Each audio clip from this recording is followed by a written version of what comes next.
In our homes, we seek refuge, a sanctuary from the chaos of the outside world.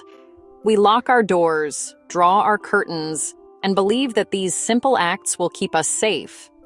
Yet every day, we open our doors to strangers, guards, cleaners, delivery workers, and the handyman who comes to fix a leaking pipe or a flickering light. We trust these people not just with our property, but with our sense of security, sometimes without a second thought. For many, especially women living alone or families with young children, this trust is both a necessity and a vulnerability. The person we let in could be the very danger we fear.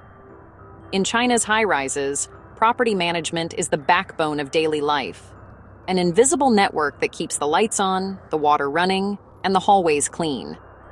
Residents are told to trust these services, to rely on the professionalism of those who enter their homes under the guise of help. But what if that trust is misplaced?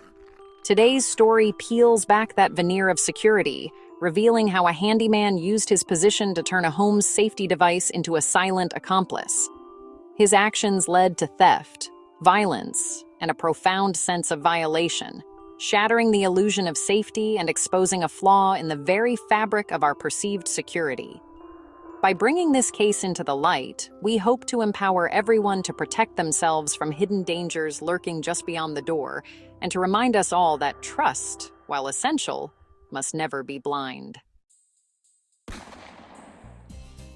In a large Chinese apartment complex, the handyman is a trusted fixture, always present, always helpful. From unclogging drains to repairing broken locks, their work keeps daily life running smoothly. He holds master keys, knows residents' routines, and is seen as a protector, especially for women living alone. Residents often call on him for urgent repairs, like fixing a heater in winter or restoring power after an outage. The handyman in our story, Mr. Liu, understood this trust perfectly. He was the first to respond when a pipe burst or when someone was locked out of their home. He was polite, efficient, and always had a reassuring smile, moving through the building unquestioned. His presence was a comfort to many, especially those living alone. No one thought to second-guess his intentions or monitor his work. After all, he was responsible for essential safety checks, like ensuring fire alarms worked and emergency exits were clear. This implicit trust created the perfect cover for his sinister plan. He could access utility corridors and inspect smoke alarms without suspicion, tasks that were part of his daily routine. The very person relied on for safety was methodically dismantling it, one disabled alarm at a time. The importance of a handyman's role in maintaining household safety cannot be overstated. Yet here, that trust was tragically betrayed. The first signs were small: an LED on the smoke alarm that no longer blinked, a faint layer of dust gathering around the device, and a weak chirp during a self-test that was easy to miss in the quiet of the night. Some residents noticed a pile of used batteries in the maintenance closet or cobwebs near alarms that should have been checked regularly. Residents reported these issues, and Mr. Liu's maintenance logs always offered plausible explanations: battery replaced, sensor cleaned, wiring checked. No one questioned the technical jargon. They trusted him, but a subtle unease began to settle in. An observant resident, an engineer, noticed a pattern.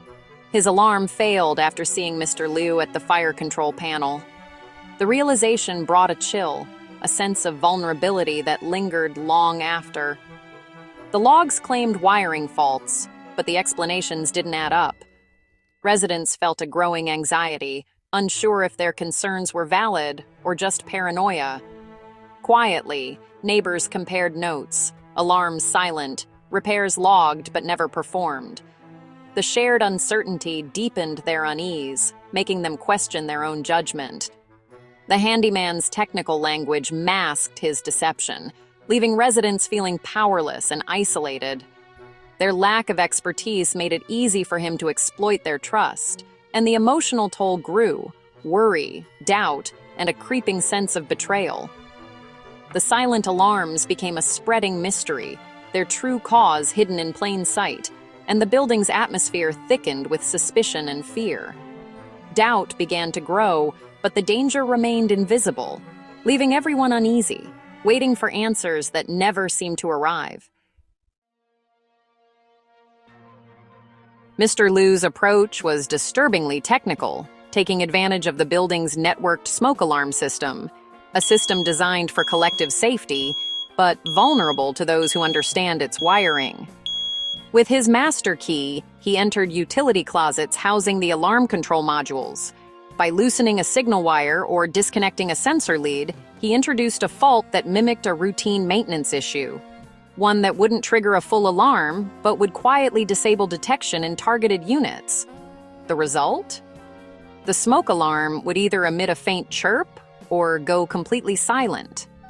To the resident, it looked like a dying battery or a minor malfunction, nothing urgent. When summoned for repairs, he'd simulate an inspection, jotting a false entry in the maintenance log, but never restoring the alarm's function. The central fire panel would only display a minor warning, an easily overlooked indicator among routine alerts, leaving building management unaware of the true risk. By resetting the panel and clearing the fault, he ensured the system appeared normal, while the affected alarm remained disabled and the resident unprotected. Disabling a smoke alarm in this way turns a vital safety device into a silent accomplice, leaving homes exposed to both fire and criminal intrusion, an invisible threat with potentially deadly consequences for home security. With alarms disabled and the city asleep, Mr. Liu prowled the silent corridors, targeting women who lived alone. The air was thick with unease, every footstep echoing in the darkness, every creak of the floorboards amplifying the tension. He studied their routines, learning when they'd be most vulnerable. Late at night, when exhaustion dulled their senses and the world outside was hushed. Using sub-master keys or carefully copied duplicates, he slipped inside, the click of the lock barely audible over the hum of distant traffic. He crept through apartments in the dead of night, moving with practiced stealth. His goal was theft: cash, jewelry, electronics, navigating by memory and touch, never turning on a light. The silence he'd engineered emboldened him, but for the victims, it was suffocating. Some awoke to the faintest sounds, a drawer sliding open, a breath in the darkness. Sometimes he tested the alarm by burning incense. The lack of response confirmed his success and deepened the victim's peril. The unresponsive alarms offered no warning, no hope of alerting neighbors or authorities. On 2 occasions, victims awoke mid-intrusion, hearts pounding, paralyzed by fear. One woman screamed, her voice swallowed by the thick walls and deadened alarms. These encounters turned violent. One ended in a fatal confrontation. Another left the victim traumatized and injured. The disabled alarms didn't just allow theft. They erased any chance of escape or rescue. The building became a deadly trap, each apartment a silent stage for terror. The very system meant to protect became the tool that enabled his crimes. Victims had no warning, no time to react, no chance to call for help. The silence was absolute and deadly. The police were stumped. No forced entry, no suspects. Mr. Liu played the helpful employee, deflecting suspicion. The breakthrough came from Ms. Li, a resident whose alarm had gone silent. Unnerved, she decided to set up a hidden camera. It wasn't easy. She had to find a discreet spot near her door, conceal the device behind a plant, and make sure it had a clear view of the hallway.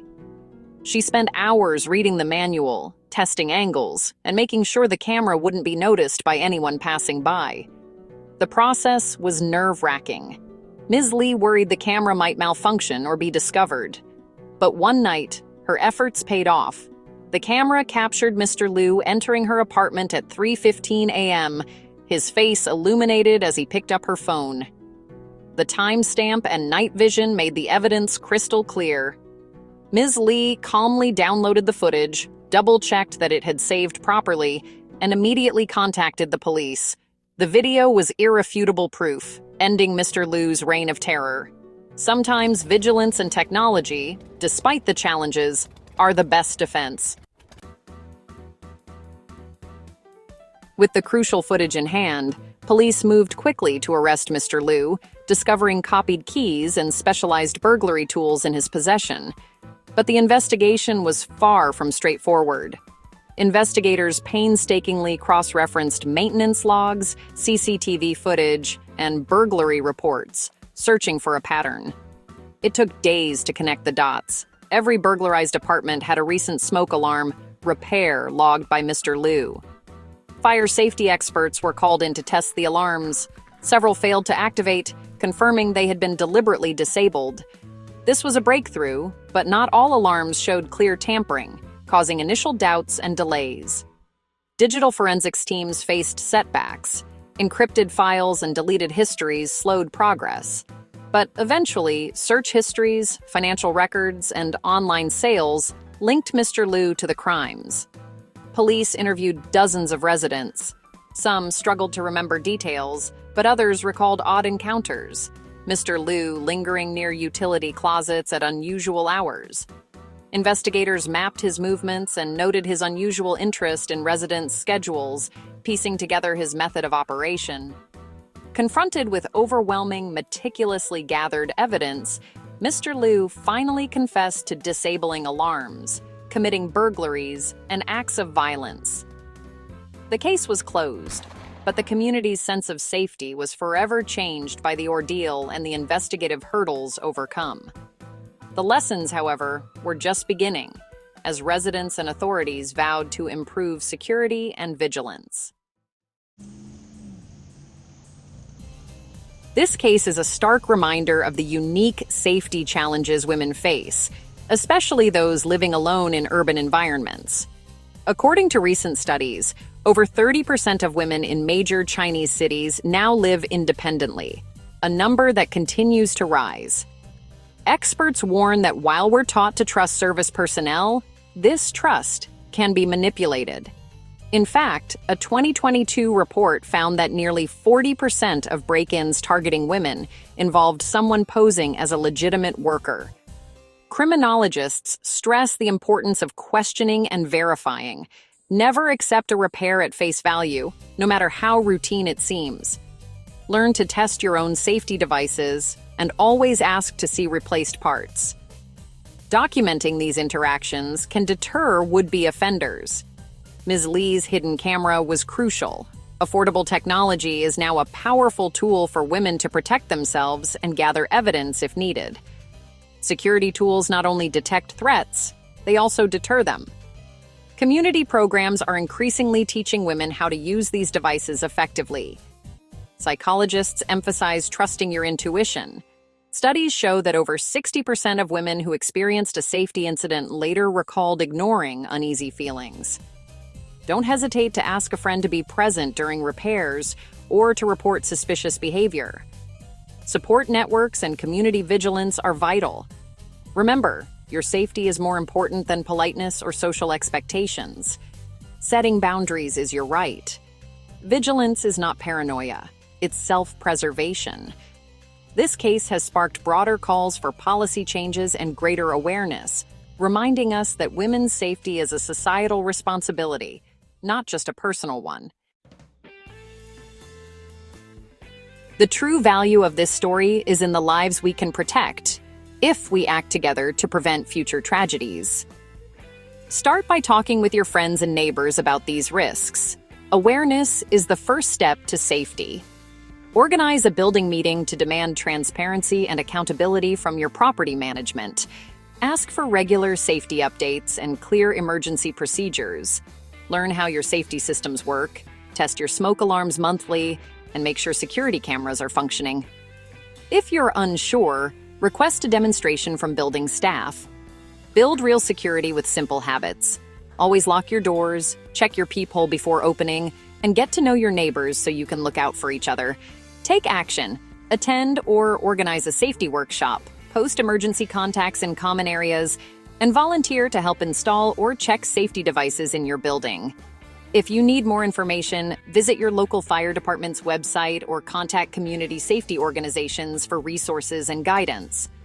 The silence of a disabled alarm is terrifying, but the united voice of an empowered community is a force no criminal can ignore.